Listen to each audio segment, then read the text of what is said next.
Alors bonjour les mamans, j'espère que vous allez bien. Aujourd'hui, je vous arrive avec un nouveau concept que je vais avoir sur ma chaîne YouTube. C'est des capsules web concernant la maternité, être parent et tout ce qui vient avec. Le premier sujet que je vais aborder avec vous, c'est le jugement des autres. Être parent, ça implique beaucoup de choses. Puis souvent, on est vraiment comme... On se sent mal à l'aise par rapport au jugement des autres. Tu donnes une suce à ton bébé, oh mon dieu, ça va être dur de couper ça, ton bébé va enlever une croche, blablabla, pas de niaiseries comme ça qu'on entend. Ah, ton enfant a 2 ans, il est pas encore propre, oh mon dieu! En tout cas, moi là, à 1 an et demi, mes enfants étaient tous propres. Il y a quel âge là? 1 an? Ah ouais, puis il marche pas?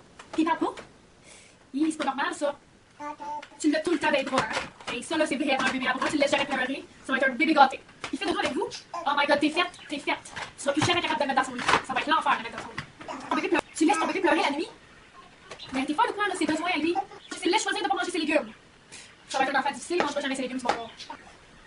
Tout ça, ces comportements-là, tous ces jugements-là, c'est vraiment fatigant pour des parents. Nous, on est là pour notre enfant.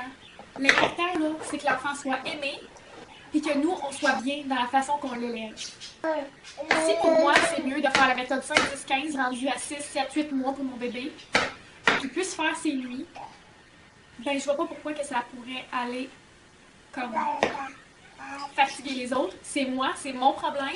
Si je veux le laisser pleurer 5, 10, 15 minutes, pourquoi je me ferais juger pour ça? Si moi, je décide de le prendre, mon bébé, parce qu'il y a 1 mois, puis qu'il pleure, puis quand je le dépose, il pleure encore, puis je veux le reprendre.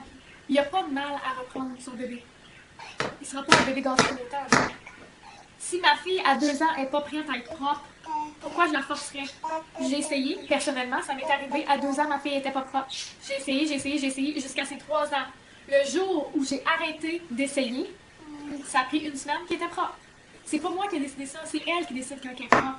C'est pas vrai que je vais la forcer, ça marchera pas. J'ai essayé pendant 1 an, ça marchait pas. Si pour moi, c'est plus facile de faire le cododo parce que je l'allaite, puis que le Moïse est à côté du lit, puis je me sens plus en sécurité parce que j'ai peur de la mort subite du nourrisson, pourquoi j'ai à me faire juger? Si j'ai envie de donner la suce à mon bébé parce qu'il y a un besoin de téter, un besoin inné de succion, de téter tout le temps, en quoi ça serait mal vu?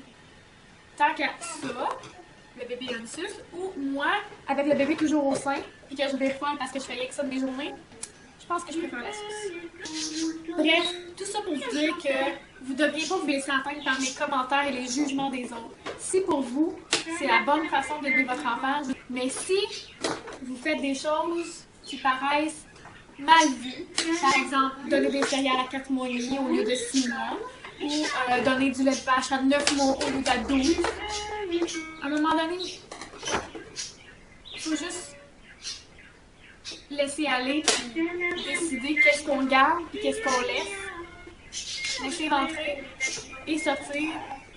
Je sais que c'est tellement. J'ai 3 enfants. Les 3 fois j'ai eu des commentaires. J'en ai encore d'ailleurs. À entendre les autres, moi je suis vraiment une mauvaise mère, puis eux autres c'était bien top du top. Là. C'est la preuve que ça change avec les générations.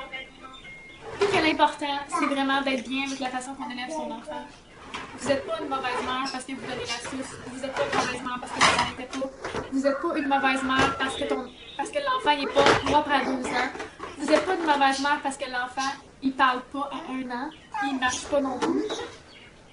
Vous n'êtes pas une mauvaise mère parce que les autres ont des jugements vers vous.